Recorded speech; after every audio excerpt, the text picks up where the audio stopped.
je vais vous parler d'une autre facette. Je pense que le Seigneur nous bénira pour que nous soyons capables de parler de cela et de terminer aujourd'hui. Mais avant ça, je vais vous conter une histoire. Un père de famille, policier, s'est trouvé dans une ville comme la nôtre, Saint-Jérôme, c'était dans une ville américaine. C'est une ville, une petite jolie ville qui avait une problématique particulière en lien avec la délinquance des jeunes, la délinquance juvénile. Le père avait 2 enfants, une jeune adolescente très jolie, grande dame, et son petit frère qui avait à peu près 9-10 ans. Il vivait donc ce genre de problème en tant que père et en tant que policier. Braquage de voitures, consommation des drogues, cigarettes, et les voitures étaient volées, des gangs s'est formés. Alors que cette ville travaillait à soutenir ce problème, la tension à la maison, les relations avec la jeune fille et les parents devenaient difficiles parce qu'il fallait la faire comprendre que tu as grandi, tu seras sollicité d'une certaine manière par d'autres jeunes de ton âge, par d'autres jeunes plus âgés, et peut-être que tu participera à une de ces choses pour lesquelles nous trouvons que ça ne va pas. Un jour, le père s'est décidé de parler à sa fille cœur à cœur, de parler au cœur de sa fille d'une manière qu'il n'a jamais fait auparavant et qu'elle aussi ne s'attendait pas. Il n'a jamais vu son père lui parler comme ça. Vous savez, les pères, ils rentrent à la maison, c'est l'autorité. Des fois, certains pères, à part dès qu'ils rentrent, après le petit câlin, tout le monde disparaît. Après le petit bonjour, tout le monde disparaît. Mais ce jour-là, ils se sont dit, est-ce que ma fille, on peut parler et tout. Et rendez-vous pris, date fixée, habits achetés. Les voilà dans le restaurant le plus chic de la ville. Habituellement, dans ces restaurants, c'est côtoient les gens pour les affaires, régler des affaires. Ils mangent à midi. Donc imagine les gens des restaurants où tu rentres là, on te sert une petite série sur gâteau comme ça et on met certains petits œufs noirs. Petits œufs noirs comme ça, très salés, sur une petite portion comme ça, et puis tu vas payer $500. C'est ce genre de restaurant. Mais le père, pour cette activité-là, a dit, on va manger avec ma fille parce que c'est une très bonne chose que nous voulons prendre. Ils prennent rendez-vous plus chic. À la grande surprise de la fille, lorsqu'elle rentre, parce qu'elle ne savait même pas, elle rentre et regarde. Quel restaurant elle en entend parler, où, vous savez, on va vous mettre dans un coin où même la lumière est tamisée de manière à ce que vous digérez bien. Il n'y a pas d'éclat, il n'y a rien. Tout est fait pour que tu es là-dedans. Le son de la musique est tel que tu es en train de te dire, est-ce que ça joue sous mes pieds, sous la table, à côté ou loin? Mais tout le monde est à l'aise. Tu parles, le voisin là n'entend même presque pas. Insonorisé, tout est fait, tout est correct. Et la fille est surprise, ils rentrent, ils se mettent à table, ils commencent à manger. Et le père a voulu juste conquérir le cœur de sa fille parce que c'était une famille chrétienne. Il voulait parler à sa fille autrement qu'il ne le fait d'habitude. Il lui parle, il lui fait comprendre les dangers qu'il y a à ne pas craindre Dieu. Il lui fait comprendre dans ce cadre les dangers qu'il y a à ne pas se garder jusqu'au mariage. Il lui fait comprendre comment elle ne doit pas vivre comme tout le monde et qu'elle est particulière. Elle est comme un diamant. Elle est quelque chose de très grande valeur. C'est pourquoi j'ai accepté de payer tout ce que tu es en train de voir là. Donc c'était le baratin du papa.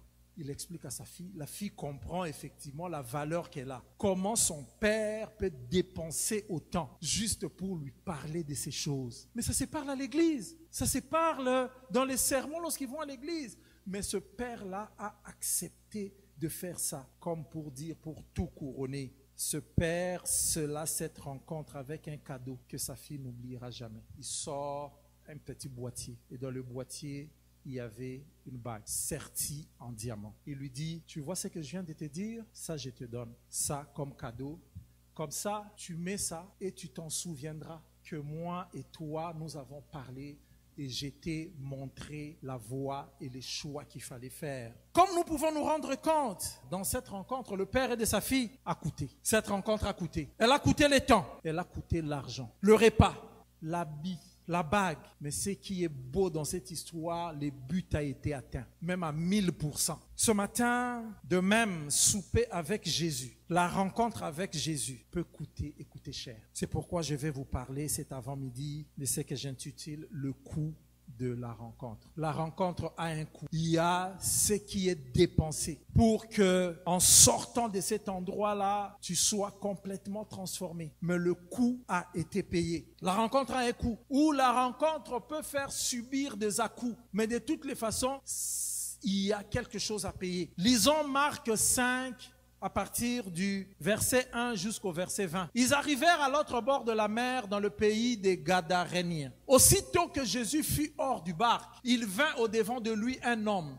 sortant des sépulcres et possédé par un esprit impur. Comme cet homme avait sa demeure dans les sépulcres et personne ne pouvait plus le lier, même avec une chaîne. Car souvent il avait eu des fers aux pieds et avait été lié des chaînes. Et il avait rompu les chaînes et brisé les fers et personne n'avait la force de les dompter. Il était sans cesse, nuit et jour, dans les sépulcres et sur les montagnes, criant et se meurtrissant avec des pierres. Et ayant vu Jésus de loin, il accourut, se prosterna devant lui et s'écria d'une voix forte: Qu'y a-t-il entre moi et toi, Jésus, Fils de Dieu très haut? Je t'en conjure au nom de Dieu, ne me tourmente pas. Car Jésus lui disait: Sors de cet homme, esprit impur. Et il lui demanda: Quel est ton nom? Légion est mon nom, lui répondit-il, car nous sommes plusieurs. Et il priait instamment de ne pas les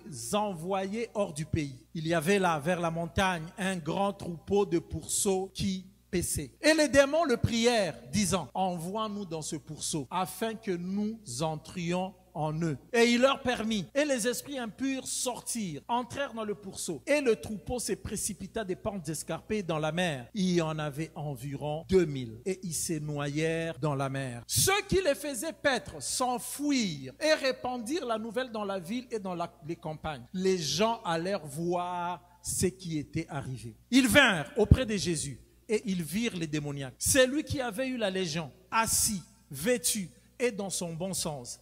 Et ils furent saisis des frayeurs. Ceux qui avaient vu ce qui s'était passé leur racontèrent ce qui était arrivé aux démoniaques et aux pourceaux. Alors ils se mirent à supplier Jésus: S'il te plaît, quitte ce territoire. Comme il montait dans la barque, celui qui avait été démoniaque lui demanda la permission de rester avec lui. Jésus ne lui permit pas, mais il lui dit: Va dans ta maison, vers les tiens, et raconte-leur tout ce que le Seigneur t'a fait et comment il a eu pitié de toi. Il s'en alla et s'est mis à publier dans la Décapole tout ce que Jésus avait fait pour lui, et tous furent dans l'étonnement. Amen. Une histoire que vous connaissez, mais aujourd'hui nous allons apprendre de cette histoire le coût de la rencontre. La rencontre coûte. La rencontre avec Jésus, ça a un coût. Dans la vie comme dans l'histoire que je vous ai contée au début de ce culte de ce père et de sa fille, il y a des problèmes. Y a-t-il une personne ce matin sans problème? Y a-t-il une personne qui va se dire: moi je n'ai jamais eu de problème, d'ailleurs j'en ai pas, et surtout depuis que j'ai donné ma vie à Jésus? Ceci donne l'impression que dans la vie, nous ne faisons que résoudre des problèmes. Certains même se plaignent en disant: mais à peine j'ai fini, l'autre vient. D'autres: je n'ai même pas commencé à résoudre le premier. L'autre s'ajoute. Et il y en a qui se disent: ah, sûrement. Il y en a même qui se disent: ah, je suis vraiment malchanceux. Les problèmes me suivent. En effet, je vous donne un aperçu de l'origine des problèmes à la base de tous les problèmes. L'origine du problème à la base de tous les problèmes. Genèse 2, 10 à 15. Un fleuve sortait d'Éden pour arroser les jardins, et de là s'est divisé à 4 bras. Le nom du premier était Pishon. C'est celui qui entoure tout le pays d'Avila, où se trouve l'or. L'or de ce pays est pur. On y trouve aussi le bédélium et la pierre d'onyx. Le nom du second fleuve est Gihon. C'est celui qui entoure tout le pays des Couches. Le nom du troisième fleuve est Hiddekel. C'est celui qui coule à l'orient de la Syrie. Le quatrième fleuve est l'Euphrate. L'Éternel Dieu prit l'homme et le plaça dans le jardin d'Éden pour cultiver et le garder. On le place dans le jardin d'Éden, le jardin de merveille, pour cultiver et garder. Et dans ce jardin, on dit: l'or du premier fleuve était pur, pur.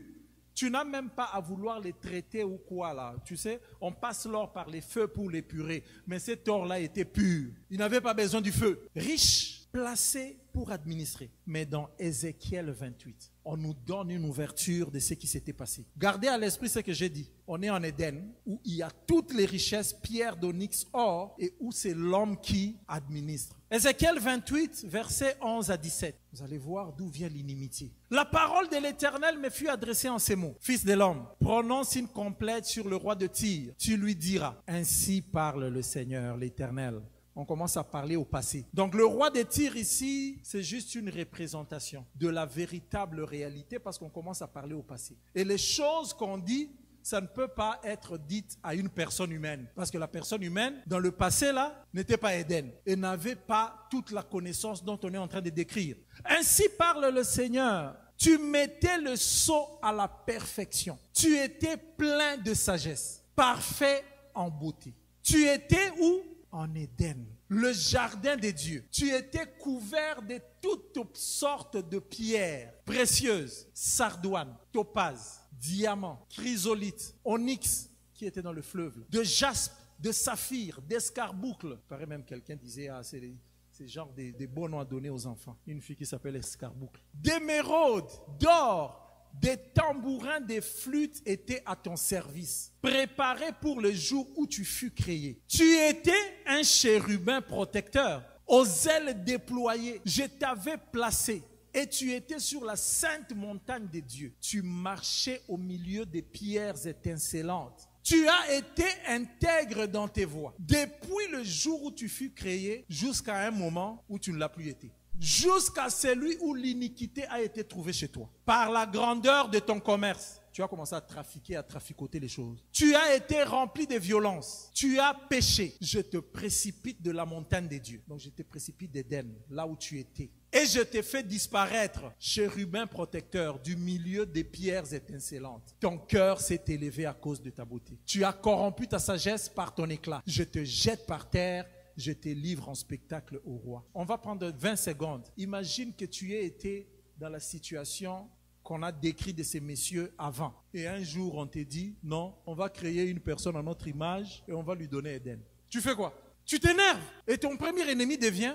la personne qu'on a créée. Pourquoi c'est lui qui doit administrer? Moi, j'ai toujours fait ça. J'ai toujours marché sur des pierres. J'ai toujours fait ça. Mais maintenant, comment on va me dire, on va créer quelqu'un à l'image de Dieu et c'est à lui qu'on va donner tout ça? C'est le gestionnaire qui a finalement décidé de faire la guerre contre l'homme. Et voilà comment c'est décrit en Apocalypse 12:12. Cette décision de faire la guerre. C'est pourquoi réjouissez-vous, cieux, et vous qui habitez dans les cieux, malheur à la terre et à la mer, car le diable est descendu vers vous, animé d'une grande colère, sachant qu'il a peu de temps. Tout ce qu'il fait maintenant, c'est parce qu'il sait qu'il a peu de temps. Les problèmes causés par l'organisation du diable, il a pris soin de s'organiser. Ephésiens 6:12 dit, car nous n'avons pas à lutter contre la chair et le sang, mais nous avons à lutter contre les dominations, contre les principautés, contre les autorités, contre les esprits méchants dans les lieux célestes. En fait, lorsque Paul les cite comme ça, c'est juste pour nous donner l'aperçu de l'organisation qu'il y a dans ce monde-là. Les dominations, c'est les démons haut classés. Les dominations, c'est eux qui déterminent, agissent par la culture, agissent par la science, agissent par tout ce qui est les arts. C'est les dominations qui font changer même le courant des choses. C'est les dominations qui font que par après, on dit, ah maintenant c'est le temps des Lumières. Maintenant là, on vient d'échanger. Maintenant là, par exemple, c'est la libération du sexe. Maintenant là, on va commencer un mouvement où il faut prendre de la drogue pour libérer l'esprit et aller voir autre chose. Et dans les années 50, 60, les hippies existent, tout le monde. C'est ça. Et ça a toujours été comme ça. Dans l'époque ancienne, c'est eux qui déterminaient que tu attrapes le sorcier, tu le brûles. Après, c'est eux-mêmes qui viennent encore pour dire, non, tu vois, maintenant on a fait la révolution. Hein? On ne brûle plus, mais voilà, on va quand même leur donner une forme acceptable. Et les sorcières, on ne va pas la brûler, mais elle peut avoir son petit coin et après, nous commençons même à les fêter. Ça, c'est les dominations. Donc, c'est ça qui conduit le monde. Ces démons-là sont des dominations. Les principautés sont ceux qui déterminent ce qui doit être fait sur un territoire. Ils sont territoriaux. C'est ainsi qu'ils vont déterminer, vous mettez vos frontières, eux, ils se disent, donc dans les frontières terrestres ou dans les frontières culturelles qu'on a établies ici, c'est là où moi je vais agir. Donc, ils vont diriger les pays, ils vont diriger les provinces, ils vont diriger les villes, ils vont diriger les quartiers, ils vont diriger même des avenues. C'est ainsi que vous pouvez dire, j'ai grandi dans un quartier où les jeunes mouraient avant 20 ans, où il y avait une grande mortalité. L'autre va dire, moi j'ai grandi dans un quartier où les filles mères ont tel âge. Moi j'ai grandi dans un quartier où c'est la consommation.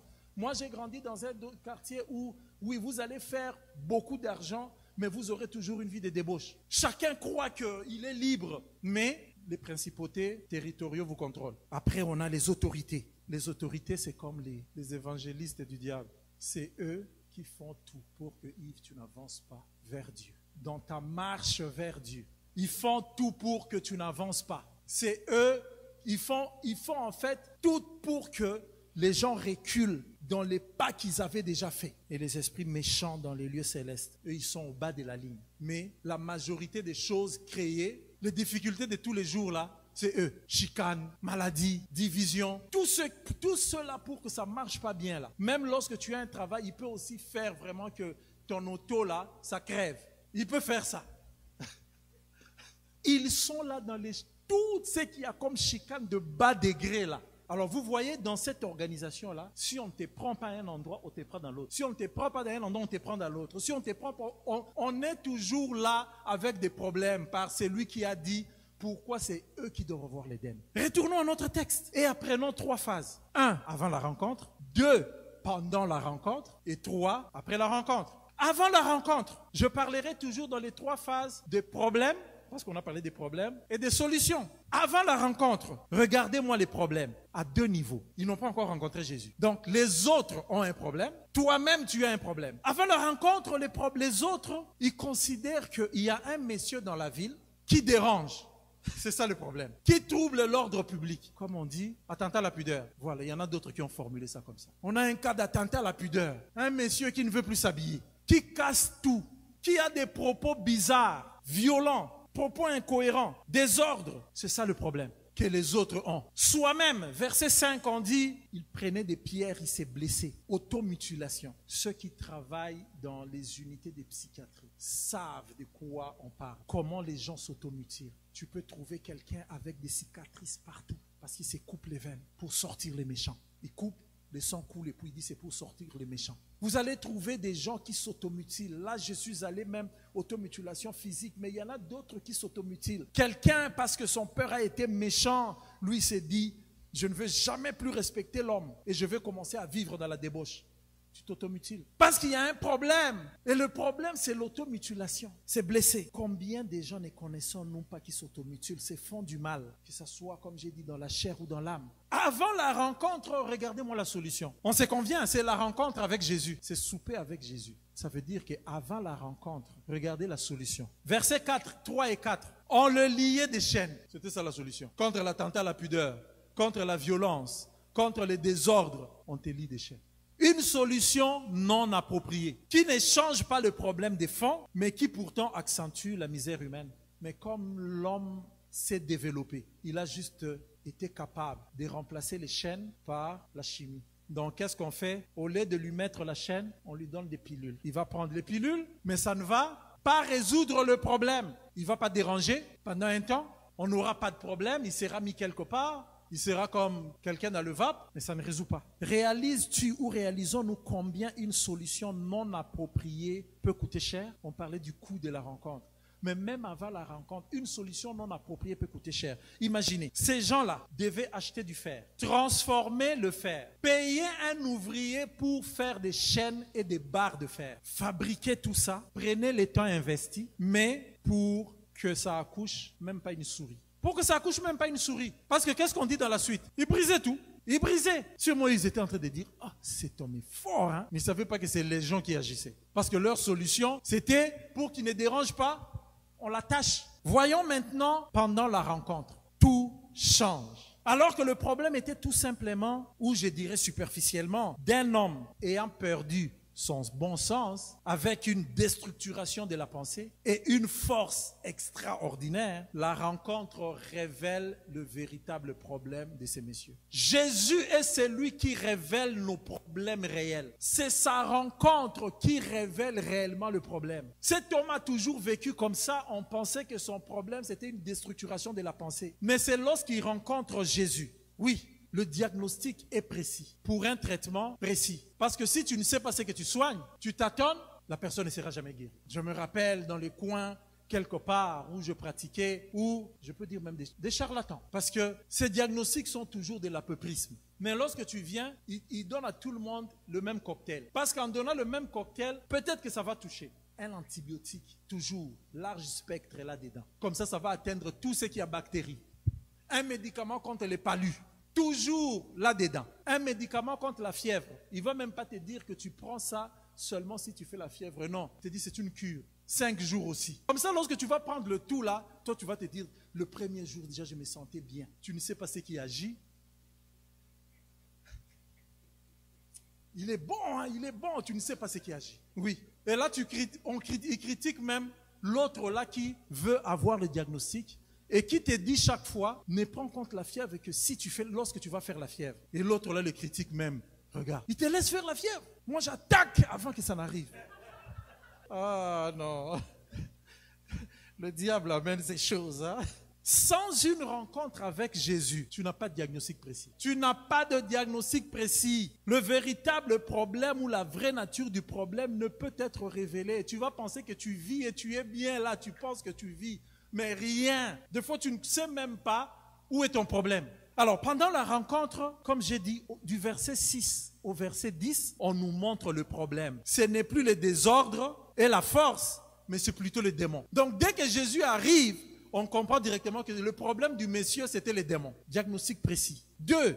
La solution, ce n'est plus dans les fers, ce n'est plus dans les métaux. La solution devient Jésus. C'est Jésus qui est devenu la solution de ces messieurs-là. Lorsque le véritable problème qui ne se révèle qu'en présence de Jésus, durant la rencontre avec lui, c'est Jésus qui en est la solution. Ça s'est révélé dans sa présence, il ne va pas chercher ailleurs. C'est lui la solution. Légion étaient des démons territoriaux. C'est pourquoi je vous ai donné une image pour que vous compreniez la gradation. Et légion étaient des démons territoriaux, donc c'était des principautés qui limitaient les 10 villes dans toutes les activités et dans la connaissance du véritable Dieu. Donc le démon qui limitait cette ville-là se manifestait dans cette personne-là. Est-ce que vous vous imaginez? Et peut-être que vous pouvez penser, vous pouvez croire que ces choses, c'est des choses du 1er siècle. Non, un exemple du 20e siècle, du 21e siècle. Je pense que vous les connaissez. Il y a un pasteur, il s'appelle Lynn. Il prêche souvent à Toronto et tout. Il prêche dans la rue. Lorsqu'il a commencé, parmi ses premiers moments où il a commencé, alors qu'il était dans la rue en train de prêcher, un monsieur vient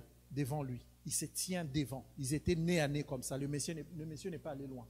Nez à nez devant lui, très en colère. Il lui a dit, je connais toute ta famille. Sache-le que je ferai tout pour que toutes les autorités soient toujours contre toi et tu aies des problèmes. Ça, c'est ce que le démon a dit dans la bouche de ces messieurs-là. Et les vidéos existent. Il lui a dit ça exactement. Dès lors, allez voir combien de fois ces messieurs-là été arrêtés. Chaque fois qu'il est au coin des rues, là, les policiers vont venir, on l'arrête. Lorsque tu vois une histoire comme ça, c'est à ce moment-là que tu comprends. Les territoriaux ont dit que nous ne te laisserons jamais. Nous allons mettre tout le monde là contre toi. Donc ce tout le monde là est en train d'agir croyant qu'ils sont en train de faire leur boulot de chaque jour alors qu'ils sont dirigés.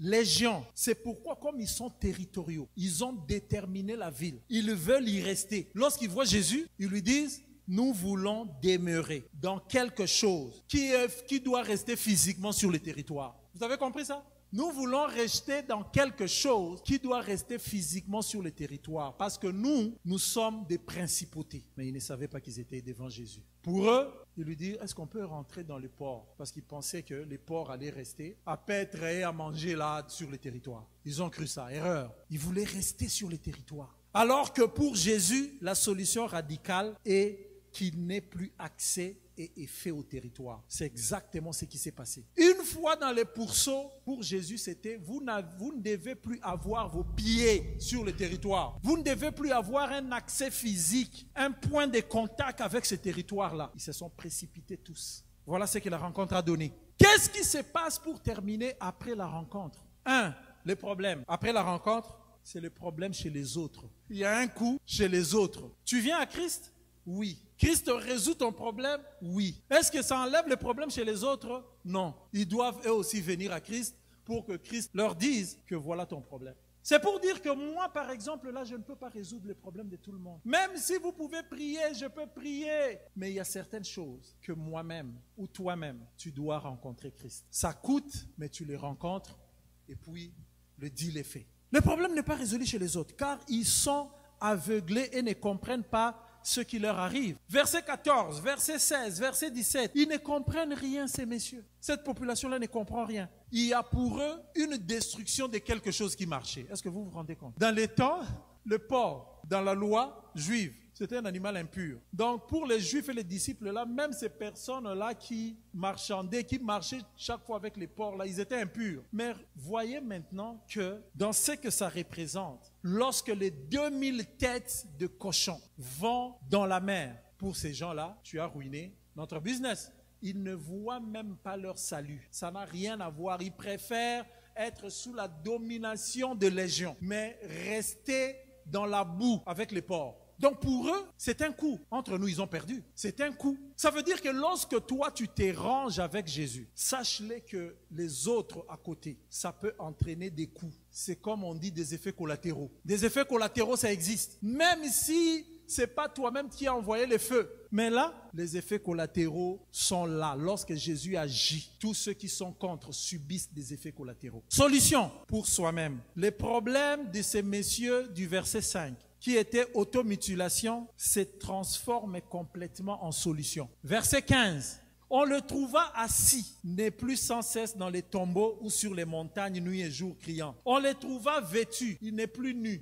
Donc le problème de attentat à la pudeur disparaît. Dans toute sa raison, ça veut dire son bon sens. Et pour les autres, c'est le verset 20, le témoignage. Il va témoigner, il va dire aux autres, voilà ce que moi j'étais. Et les gens ne peuvent même pas contredire. Oui, j'affirme que la rencontre avec Jésus a un coût qui a tout avantage qui est à ton avantage si tu te laisses faire. Est-ce qu'un cœur peut se dire que je ne veux plus résister? Parce que cela a un prix. Vous avez été rachetés à un prix. Ne devenez pas esclaves des humains. Ne devenez pas esclaves du diable. Car vous avez été rachetés à un prix. Glorifiez donc Dieu dans vos corps. Glorifiez donc Dieu dans vos corps. Voilà ce que j'avais à vous partager ce matin sur le coup de la rencontre. Sur le coup de la rencontre, que le Seigneur vous bénisse.